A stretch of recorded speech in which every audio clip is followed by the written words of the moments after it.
Sixième partie, la vérité. À ces précédentes questions existentielles inévitables pour tout chercheur de la cause, il y aura, comme déjà induit plus haut, autant de réponses que de penseurs.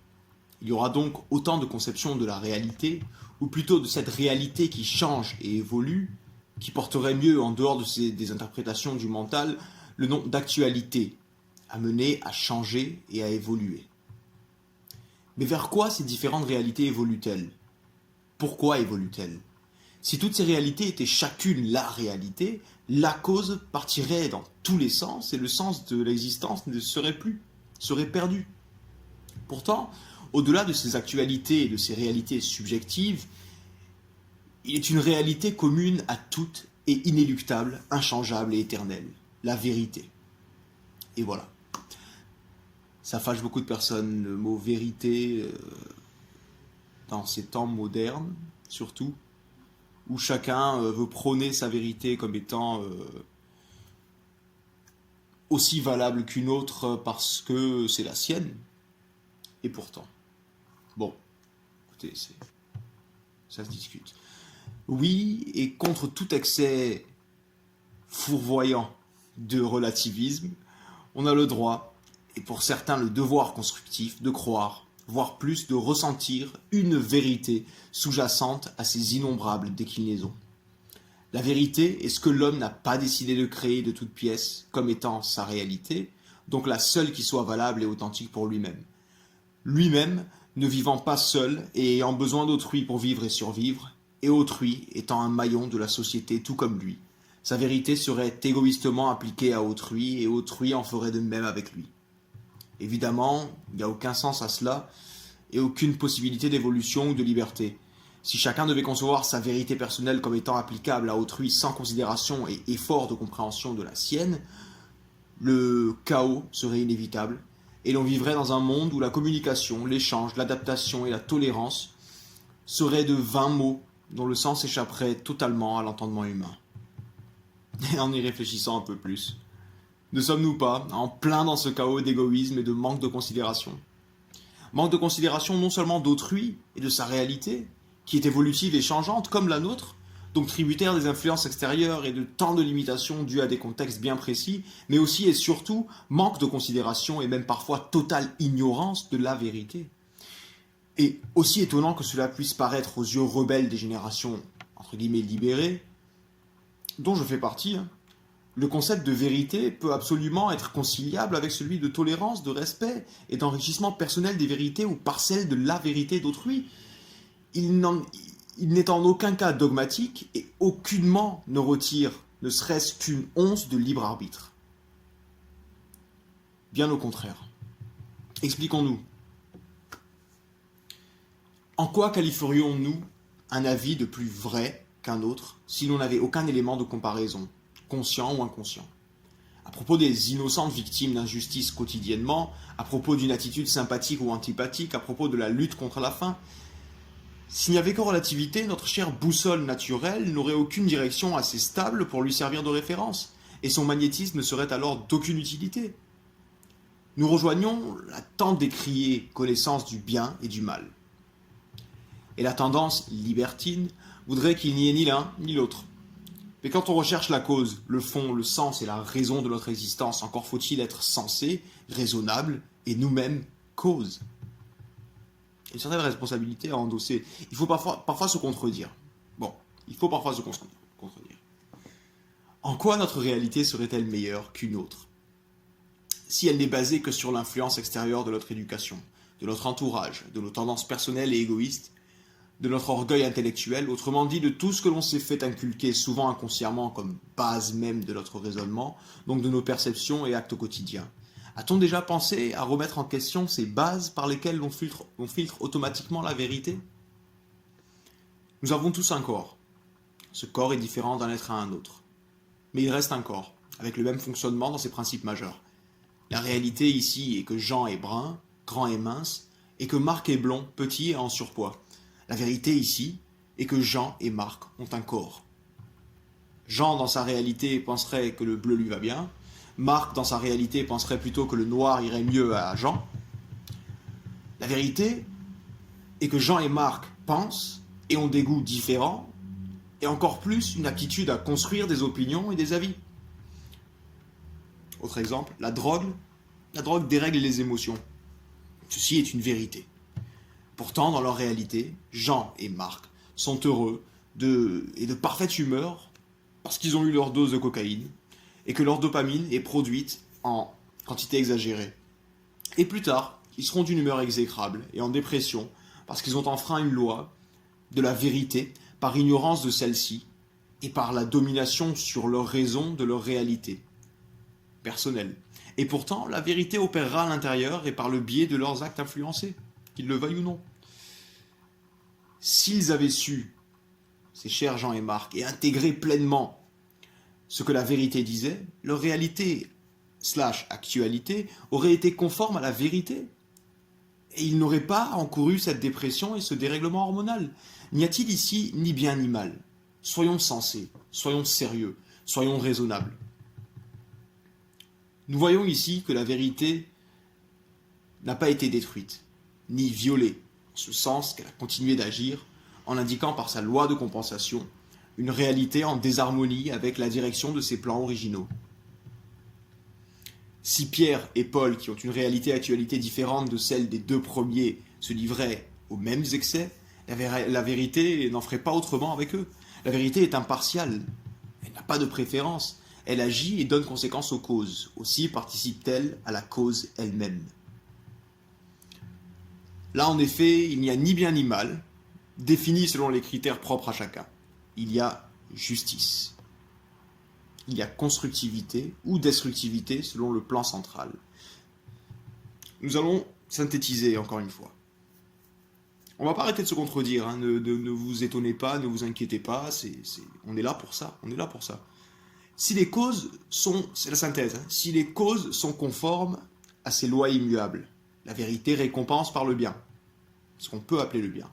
Si les causes ne sont pas en harmonie avec ces lois immuables, la vérité compense par le mal, qui n'est ici que l'indicateur de ce qui n'est pas le bien, constructif, donc ce qui n'est pas conforme à la vérité ou au plan, ou encore et au risque de désacraliser un pouvoir aussi immense au mode d'emploi. La vérité n'est pas un indicateur pour autant. Pardon, la vérité n'est pas un dictateur pour autant. Elle est un indicateur, elle n'est pas un dictateur. Elle est justice, harmonie et ordre, équité et bienveillance. Il n'y a qu'à s'intéresser et se livrer à une étude, même basique, de la création et de l'homme lui-même pour s'en rendre compte. On se rapproche un peu du concept du subconscient qu'on a eu plus haut, hein, ou plus tôt.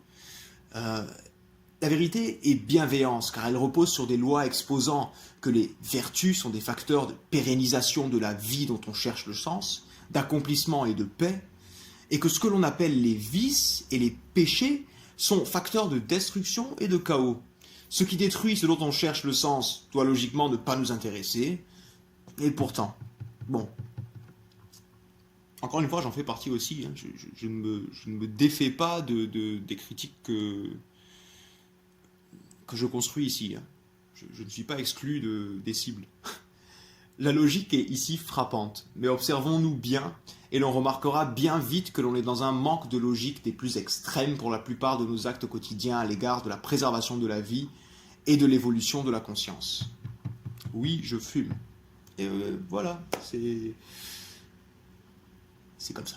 La vérité est bienveillante car elle nous rappelle que l'harmonie et l'entraide sont indissociables de la vie et du bonheur, que la tolérance rend heureux tant le toléré que le tolérant, et que tout ce qui apporte la vie ou la conserve est mélange, échange, complémentarité, harmonie, amour, quel que soit le domaine. Qu'il s'agisse de notre santé ou de notre travail, de nos amourettes ou de nos amitiés, la cohésion dans la tolérance, l'amour et l'altruisme fonctionnent comme loi immuable de la vérité. Ça peut avoir l'air compliqué, et pourtant c'est simple à prouver. 2 points, ça marche. Point. Et mieux, ça marche pour tout le monde en même temps, et preuves scientifiques sont dans ce domaine quasiment inutiles. Pas besoin de prouver scientifiquement que les vertus sont constructives. Excusez-moi, voilà. Mais la vérité dans son étude nous montre aussi ce qui n'est pas elle, quoique de sa propre action. Et c'est bien de là, Et c'est bien là le point de complémentarité entre le bien et le mal, dont on parle si souvent, mais que l'on ne comprend que superficiellement.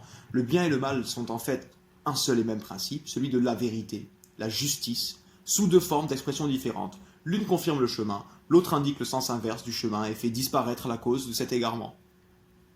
C'est une autodestruction qui fait sortir du plan. Donc, la vérité n'a pas le temps, en fait. Elle a des choses à faire. La mort, due à la violation des lois régissant notre santé, est un excellent exemple. C'est comme si la vérité disait que ceux qui ne veulent pas respecter mes règles sortent de ce plan.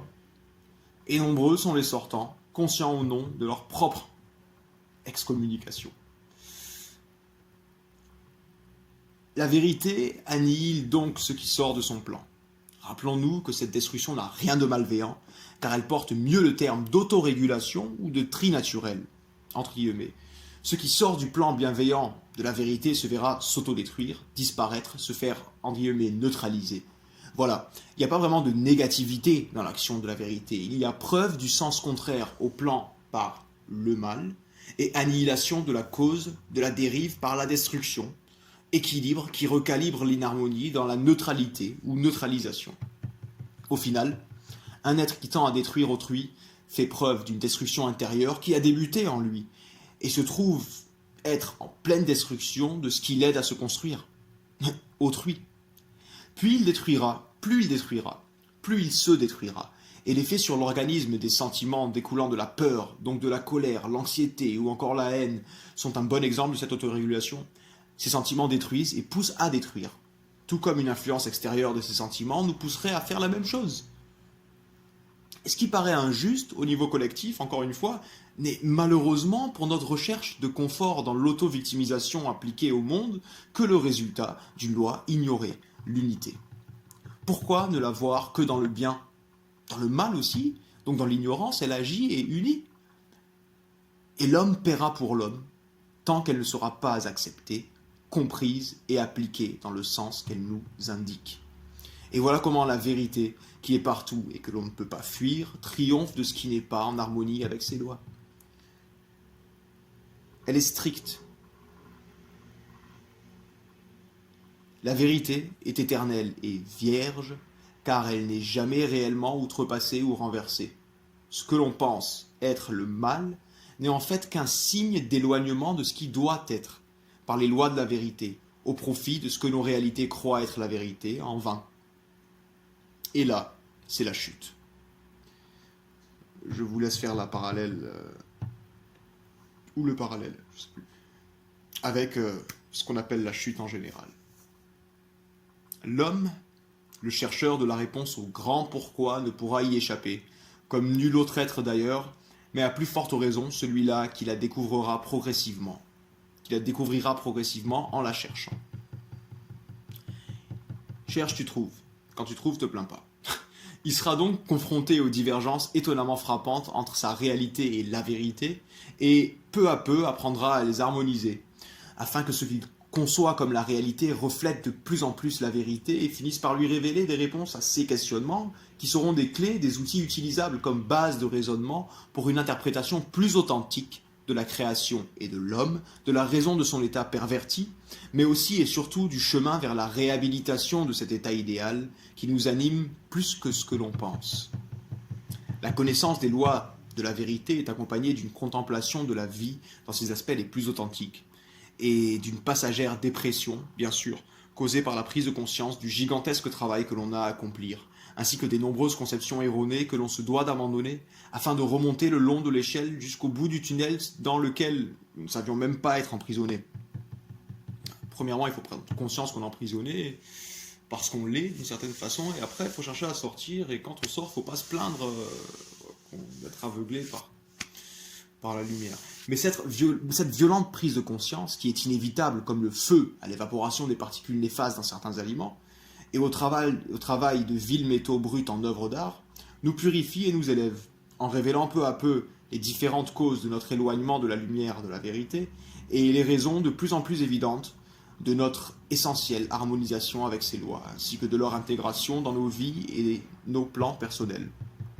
Ces derniers, tout en restant empreints de notre individualité, bien sûr, deviennent impersonnels dans leur profondeur, comme la vérité et comme ses lois.